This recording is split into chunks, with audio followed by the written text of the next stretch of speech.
오늘의 말씀 다니엘 7장 15절부터 28절 말씀.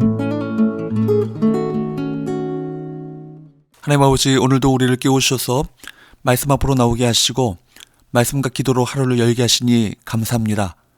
이 시간에도 하나님의 세미한 음성을 들려주셔서 말씀을 통해 새 힘을 얻고 세상에서 승리하는 삶을 살게 하여 주옵소서. 예수님의 이름으로 기도합나이다. 아멘. 할렐루야. 성교 성도 여러분, 하나님의 은혜와 평강이 여러분의 삶 가운데 넘쳐나게 축원합니다. 오늘 우리에게 주신 하나님의 말씀은 다니엘서 7장 15절에서 28절 말씀입니다. 앞서 살펴본 1절에서 14절까지 말씀은 7장의 전반부로서 다니엘이 본 환상을 소개했습니다. 즉 바다에서 나온 각기 다른 형상이 네 짐승의 출현과 이에 대한 하나님의 심판 및 인자에 대한 영원한 왕권 부여를 내용으로 하였습니다. 이제 이어지는 15절부터 28절까지의 말씀은 7장의 후반부로서 다니엘이 환상 속에서 본 장면에 대해 천사에게 해석을 듣게 되고 자신이 본 환상의 의미를 알게 되는 내용이 나오고 있습니다. 다니엘이 본 환상의 의미는 무엇일까요? 함께 살펴보면서 악의 세력을 멸하시는 하나님, 역사를 주관하시는 하나님을 만나보길 바랍니다. 15절 말씀을 보십시오. 나 다니엘이 중심에 근심하며 내 머릿속에 환상이 나를 범민하게 한지라. 다니엘은 바다에서 나온 큰 네 짐승과 인자와 같은 이에 대한 환상을 보고 그 뜻을 궁금해합니다. 환상을 어떻게 해석할지 몰라 범민에 쌓이게 되죠. 그러나 16절 말씀에 보면 다니엘은 하나님을 섬기는 천사에게 이 모든 일의 진상을 묻자 천사가 그 일을 해석해 줍니다. 17절부터 27절까지의 말씀은 다니엘이 환상 중에 본 넷째 짐승에 대한 천사의 해설입니다. 다니엘 9장 21절 말씀에 의하면 다니엘에게 알려준 이 천사는 가브리엘인데 17절에서 가브리엘 천사는 다니엘에게 환상 속 네 마리의 짐승은 앞으로 이 땅에 나타날 제국을 의미한다고 알려주었습니다. 이런 환상의 해석을 통해 아주 중요한 사실 한 가지를 깨달을 수 있습니다. 다니엘이 본 네 짐승에 대한 환상은 장차 세상에 나타날 거대한 제국 또는 왕들에 대한 것으로 앞으로 세상의 역사가 어떻게 전개될 것인가 이것을 보여주는 것입니다. 그런데 그러한 환상에 대한 결론은 무엇입니까? 18절 지극히 높으신 이의 성도들이 나라를 얻으리니 그들임이 영원하고 영원하고 영원하리라. 즉 세상에 큰 나라들이 출현할 것이지만 그 모든 나라와 왕들은 결국 다 망하고 맨 마지막에 성도들이 나라를 얻는다는 것입니다. 하나님 나라의 백성은 그분의 나라를 주님과 함께 다스릴 권세를 부여받았으며 이것은 일시적이지 않고 영원할 것이라고 말씀합니다. 천사는 영원하고 영원하고 영원하리라 라고 영원을 3번이나 반복한 것은 그 나라의 무한한 영원성을 최상급으로 강조한 것입니다. 지난 시간에 살펴본 것처럼 13절 14절에 의하면 네 번째 나라가 멸망하고 도래할 새로운 나라는 인자 같은 이의 나라입니다. 하나님은 인자 같은 이, 즉 예수 그리스도에게 권세와 영광과 나라를 주셨습니다. 그런데 18절에 와서는 그 나라를 우리 성도들이 얻게 될 것이라고 말씀하고 있는 것입니다. 예수 그리스도를 믿음으로 하나님의 자녀가 되는 권세를 우리에게 주셨고 요한계시록 20장 6절 말씀에 따르면 우리가 그 나라에서 하나님과 그리스도의 제사장이 되어 그리스도와 더불어 왕노릇 할 것이라고 말씀합니다. 사랑하는 여러분, 이것이 소망이 되십니까? 이런 소망을 가진 의로운 성도들, 우리 믿음의 선배들은 이 세상 가운데 살았지만 세상에 속한 삶이 아닌 하나님께 속한 삶, 하나님께 최우선적으로 충성하는 삶을 살았습니다. 그들에게는 이 소망이 분명한 확신이었기 때문입니다. 우리 또한 그런 충성된 삶을 살아갈 것입니다. 말씀드린 것처럼 천사는 다니엘이 본 네 짐승들은 역사에 나타날 네 왕들임을 설명해 주었습니다. 네 왕들은 포악하게 통치하고 위세를 떨칠 것이며 하나님의 권위에 도전하고 신성모독을 서슴지 않을 것입니다. 특히 천사는 넷째 짐승에 관해 언급했습니다.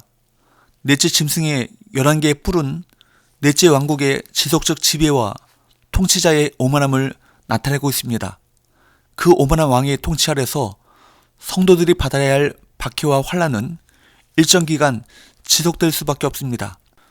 더욱이 21절 말씀에 보면 이 사납고 잔인한 뿔이 성도들과 더불어 싸워 그들에게 이길 것이라고 합니다.